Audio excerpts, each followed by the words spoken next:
الشیطان الرجیم بسم اللہ الرحمن الرحیم عن ابی بکر ابن ابی مریم قالت لمقداد ابن معدی کرب جاریۃ تبیع اللبن ویقبض المقدام ثمنه فقیل له سبحان اللہ اتبیع اللبن وتقبض الثمن فقال نعم وما بأس بذلك سمعت رسول اللہ صلی اللہ علیہ وسلم يقول لا يأتین علی الناس زمان لا ينفع فیہ الا الدینار والدرہم رواہ احمد۔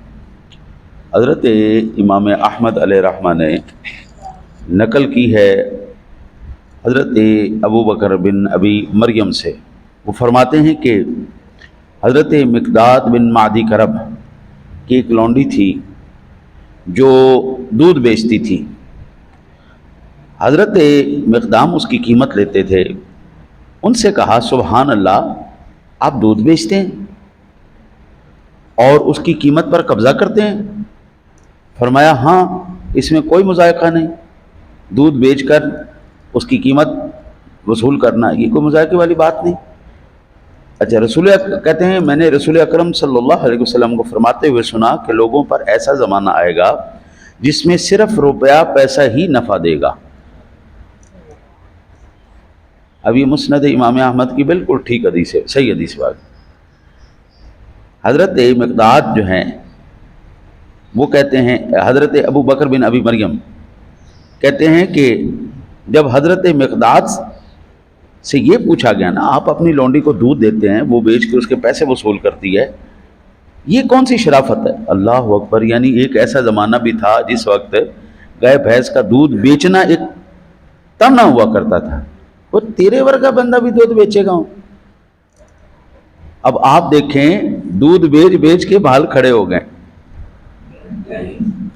پنجاب کے اندر نا جی جو ڈیرے دار لوگ تھے نا جی، وہ گھی تو بیچ لیتے تھے، دودھ نہیں بیچتے تھے۔ وہ کہتے تھے خدا کا نور ہے، اس کو بیچنا نہیں، فی سبیل اللہ تقسیم کر دیتے تھے۔ ایک نظارہ آپ نے دیکھنا ہونا آج بھی، تو حضور داتا صاحب رحمۃ اللہ تعالیٰ علیہ کے عرص پاک پر آپ کو ٹنوں کے حساب سے آپ کو فی سبیل اللہ دودھ ملے گا، ٹنوں کے حساب سے۔ آپ کہنے لگے یار تو اس بات پر حیران ہو رہا ہے کہ میں دودھ بیچ کے اس کے پیسے وصول کر رہا ہوں؟ ابھی تو ٹھہر جا، جو میں نے حضور سے یہ بات سنی ہے نا کہ ایک زمانہ وہ آئے گا جس میں صرف عزت پیسے والے کی ہوگی، اس کے علاوہ کسی اور کی عزت کوئی نہیں ہونے والی۔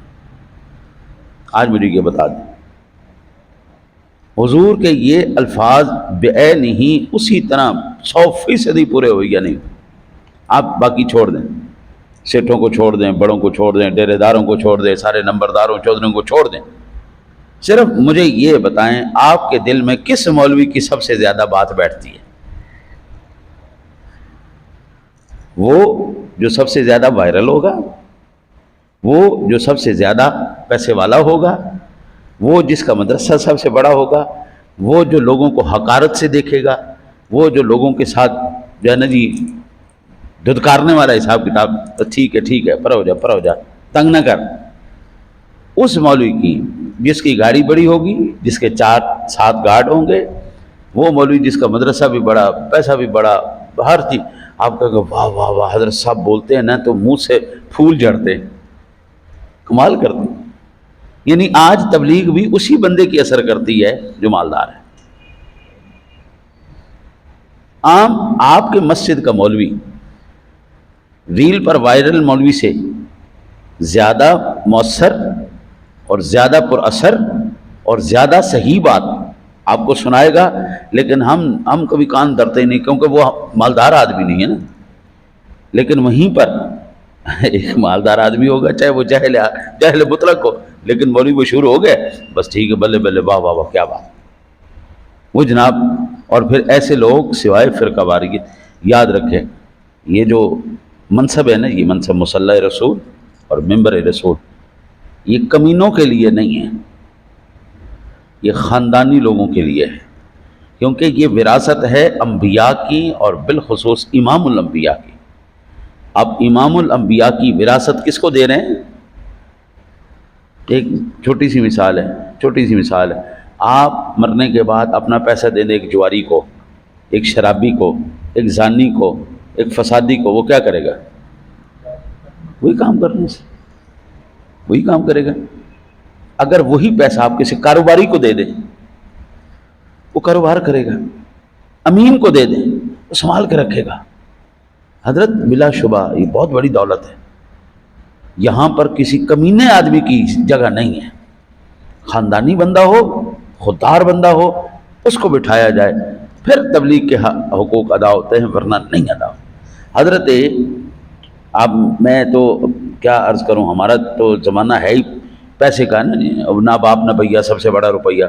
حضرت سفیان ثوری رحمۃ اللہ تعالیٰ علیہ, وہ نا جی ہاتھ میں سونے کی اشرفیاں لے کے نا جی ایسے ایسے کر رہے تھے, کبھی اس ہاتھ میں, کبھی ایسے اچھالتے, کبھی ایسے اچھالتے. کبھی ہمارے ہاتھ میں بھی سکے آ جائیں تو ہم بھی اچھالتے ہیں. تو وہ کہتے ہیں کہ حضرت سفیان ثوری وہ فرماتے ہیں اگر یہ میرے پاس مال نہ ہوتا, بنو عباس تو مجھے اس طرح بنا لیتے جس طرح ہاتھ صاف کرنے والا رومال ہوتا ہے, پھڑے ہاتھ صاف کر دیتا, پھڑے ہاتھ صاف کر دیتا. تو میں نے مروڑ کے رکھ دینا, رول کے رکھ دیتا. آپ خود اندازہ کیجئے, جس مسجد کے امام صاحب کے اوپر 15 اس کے باپ ہوں انتظامیہ کے نام پر, وہ کیا تبلیغ کرے گا آپ کو؟ جس کو اس بات کا خوف ہوگا پتہ نہیں اس مہینے میں تنخواہ ملنی بھی ہے کہ نہیں ملنی, صدر صاحب ناراض نہ ہو جائیں, سیکرٹری صاحب ناراض نہ ہو جائیں, خزانچی صاحب ناراض نہ ہو جائیں, جس کو یہ خوف ہوگا وہ کیا تبلیغ کرے گا آپ کو؟ حضرت وہ کیا حق بولے گا؟ وہ بیچارہ چپ کر کے اپنا سر نیچے دے کے چلتا رہے. لیکن یہی بات آپ کریں خاص ذرا جڑے آج کل دے بڑے بڑے مولوی نے, ہاں جی, یوٹیوبر نے, وائرل نے, ذرا انہاں نال تسی گل کر کے ویکھو, بندے ہی غائب کرا دیں. اسی لیے یہ حدیث پاک جب میں نے پڑھی نا تو میں خود حیران ہو گیا. میں کہا صدق یا رسول اللہ, آپ نے ارشاد فرمایا. پہلے لوگ نا ایویں دودھ مسجدوں میں, مدارس میں, ہاں جی, ہر چیز بھیج دیا کرتے تھے. لو جی, رمضان شریف میں تو میں اس دور سے گزرا ہوں, ہم نے دیکھا ہمارے استادوں کے گھر میں کبھی کسی چیز کی کمی ہوئی کوئی نہیں. وہ آٹا کیا, گندم کیا, گھی کیا, دودھ کیا, یہ چیزیں تو کبھی کمی. کسی نے ڈولی پہ بھیج دی, کسی نے ڈول میں بھیج دیا, کسی نے کولی میں بھیج دیا, کسی نے گلاس میں بھیج دیا. دودھ وافر ہوتا. اب تو بھائی جان جو ہے نا جی خریدنے بھی جاتے ہیں نا جی, پیسے دے کے بھی خریدتے, تو یقین نہیں ہوتا کہ صحیح دودھ ہوگا. ہاں یہ صحیح ہوگا, بالکل کوئی یقین نہیں ہوتا. بے شمار مرتبہ آپ تجربہ میں نے کیا, جب میں گاؤں جاتا ہوں نا جی تو سامنے سے جانور کا دودھ نکال کے ہم پیتے ہیں تو ہمارے پیٹ درد شروع ہو جاتے ہیں, گڑبڑ ہو جاتی پیٹ میں, کیونکہ ہم کیمیکل پی پی پی پی کے ہماری مت ماری گئی ہے. ہمارے معدے بھی اب برداشت نہیں کرتے اصل چیز کو. تو اب پیسے دے کر بھی آپ کو اصل چیز مل جائے تو یہ تو آپ بڑے خوش نصیب لوگ ہیں. سبحان اللہ, قسمت کے دھنی لوگ ہیں. آپ سے پیسہ بھی لیں گے ہم, آپ کی طبیعت بھی خراب کریں گے ہم, جان بھی لیں گے, مال بھی لیں گے, دونوں چیزیں آپ سے لیں گے, اور احسان بھی کریں گے, احسان بھی کریں گے. وہی بات, نہ باپ نہ بھیا, سب سے بڑا روپیہ. آہا, جس کی جناب ہو دکان بڑی ہے اسی کا نام ہے, جس کی جاؤ اللہ تعالیٰ اپنے حبیب کریم علیہ الصلوۃ والتسلیم کے صدقہ آپ پر مجھے پر اتنی مہربانی فرماتا رہے کہ ہمیں کبھی کسی کمینے کا محتاج نہ فرمائے. اپنے فضل سے, اپنے رحمت سے, اپنے کرم سے ہماری ہر ضرورت کو اپنی رحمت سے پورا فرمائے. اللہ سے دعا اللہ آپ کو مجھے عمل کی توفیق عطا